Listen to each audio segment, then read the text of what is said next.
किसान भाइयों नमस्कार, जय हिंद, वंदे मातरम। वैज्ञानिक खेती यूट्यूब चैनल में आपका हार्दिक स्वागत है। किसान भाइयों, मैं आपका अपना अनिल कुमार। किसान भाइयों, अभी तक आपने हमारे वैज्ञानिक खेती यूट्यूब चैनल को सब्सक्राइब नहीं किया है तो प्लीज़ हमारे वैज्ञानिक खेती यूट्यूब चैनल को सब्सक्राइब कर लीजिए।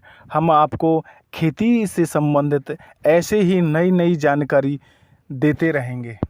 किसान भाइयों, आज का हमारा विषय है कि हमारी गेहूं की फसल 75 से 80 या 85 या 90 दिन की हो गई हो तो हमें ज़्यादा से ज़्यादा पैदावार के लिए यानी ज़्यादा से ज़्यादा उत्पादन के लिए हमें कौन सी स्प्रे का प्रयोग करना है, यानी कौन सी दवाई, कौन से खादों का प्रयोग करना है जिससे हमें अपनी गेहूं की फसल से ज़्यादा मात्रा में उत्पादन मिल सके। किसान भाइयों, अगर आपको यह मेरा वीडियो पसंद आए तो वीडियो को लाइक करें, शेयर करें और ज़्यादा से ज़्यादा कमेंट करें। तो किसान भाइयों, आइए शुरू करते हैं। किसान भाइयों, अब की बार देखा गया है कि इस बार मौसम की वजह से हमारी गेहूं की फसल में ज़्यादा से ज़्यादा मात्रा में पीलापन देखने को मिला है, क्योंकि अभी भी कुछ खेतों में पीलापन हमने देखा है। किसान भाइयों, अब तक हम अपनी गेहूं की फसल में पीलेपन की समस्या को दूर करने के लिए हमने अपनी फसल में नाइट्रोजन, जिंक, सल्फर एवं फंगिसाइड और पेस्टिसाइड का प्रयोग किया तथा इसके साथ भी और भी अन्य दवाइयों का प्रयोग हमने सिंचाई के माध्यम से किया। किसान भाइयों, इन दवाओं के प्रयोग से हमारी गेहूं की फसल की जो पीलेपन की समस्या थी अब वह दूर हो गई है। किसान भाइयों, अब इस समय पे हमारी जो फसल की अवस्था है, अब हमारी गेहूं की फसल में बालियों का निकलना शुरू हो गया है। जिन किसान भाई अपनी फसल की बिजाई कुछ लेट की है तो वह भी कुछ दिनों में बालियां निकलना प्रारंभ हो जाएगा। यानी जिस किसान भाई ने अपनी फसल थोड़ा लेट बोई है, बिजाई की है, तो उस खेत में भी कुछ दिनों में बालियां निकलना शुरू हो जाएगा, यानी अभी वो कोत में है। किसान भाइयों, हमारी फसल की जो बालियां हैं उनका साइज ज़्यादा से ज़्यादा लंबा होना चाहिए और किसान भाइयों, बालियों के अंदर जो दाने होते हैं उनका साइज भी मोटा एवं चमकदार होना चाहिए। किसान भाइयों, गेहूं की फसल में एक पौधे के अंदर जो भी फुटाव या टिलरिंग होती है उन सब बालियों का भी साइज लंबा और मजबूत होना चाहिए।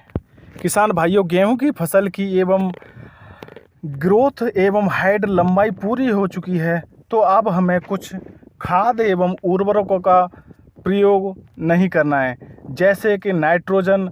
अगर हम इस अवस्था में नाइट्रोजन का प्रयोग करते हैं तो हमारी फसल की लंबाई ज़्यादा हो जाएगी और किसान भाइयों, हमारी फसल में आगे जाकर गिरने की समस्या देखने को मिल सकती है। इसीलिए किसान भाइयों, मेरा आपसे अनुरोध है कि अपनी फसल में नाइट्रोजन का प्रयोग नहीं करना है। और किसान भाइयों, दूसरी बात मैं ये कहना चाहूँगा कि हमारी फसल लगभग 65 से 75 दिन की हो गई हो तो हमें इस समय पर हमारी फसल में एकदम हरापन या ग्रीनिश का होना बहुत ही आवश्यक हो जाता है। हमारी फसल, गेहूं का पौधा एकदम स्वस्थ होना चाहिए। किसान भाइयों, इससे गेहूं की जो बालियां हैं उनका साइज बड़ा होगा और बालियों के अंदर जो दाने बनेंगे वह भी मोटे एवं चमकीले होंगे। और एक और ध्यान देने की बात है किसान भाइयों, 60 से 70 दिन के बाद हमें अपनी गेहूं की फसल में किसी भी प्रकार के खरपतवार नाशक दवाओं का प्रयोग नहीं करना है, क्योंकि कुछ खेतों में देखा गया है मंडूसी, गेहूं का मामा जिसको बोलते हैं, वो अभी तक है। कई बार स्प्रे करने के बावजूद भी वो नहीं मरा है, वह निरंतर गेहूं के साथ ही बढ़ रहा है। तो किसान भाइयों, वैसे ही खड़ा है। तो किसान भाइयों, अब दवा का प्रयोग करते हैं तो हमारी फसल पर यह बहुत ही गलत प्रभाव डालेगी, जिससे हमारी पैदावार पर इसका पूरा असर देखने को मिलेगा। यानी इस समय पे 60 या 65 दिन के बाद में हम कोई भी खरपतवार नाशक दवा का प्रयोग करते हैं तो उससे फ़ायदा मिलने की बजाय हमारी फसल पे उसका प्रभाव ज़्यादा देखने को मिलेगा। यानी हमें गलत रिजल्ट देखने को मिलेगा। किसान भाइयों, हमें ये गलती बिल्कुल भी नहीं करनी है।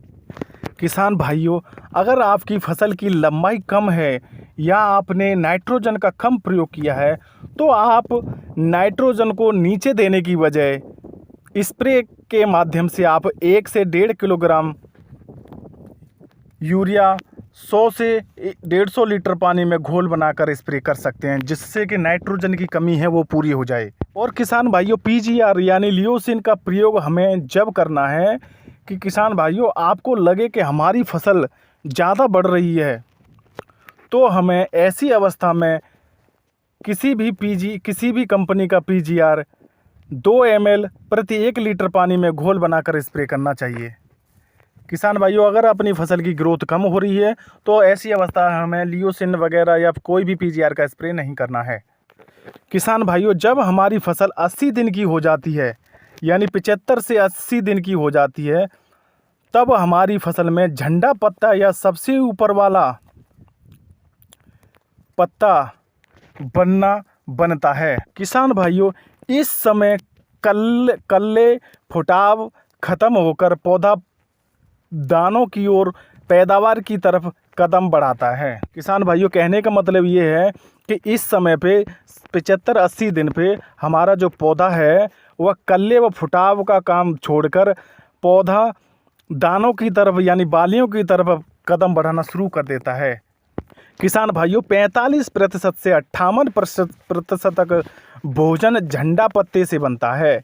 किसान भाइयों, झंडे पत्ते को स्वस्थ व हरा भरा होना बहुत ही आवश्यक हो जाता है। किसान भाइयों, जो हमारी फसल का जो लास्ट का जो झंडा पत्ता आखिरी पत्ता है, झंडा पत्ता जिसे बोलते हैं, उसका स्वस्थ एवं हरा भरा होना बहुत ही ज़रूरी है। किसान भाइयों, बाली का हरा भरा होना भी बहुत ज़रूरी होता है। किसान भाइयों, बालियों में दाने में दूध कहाँ से भरता है?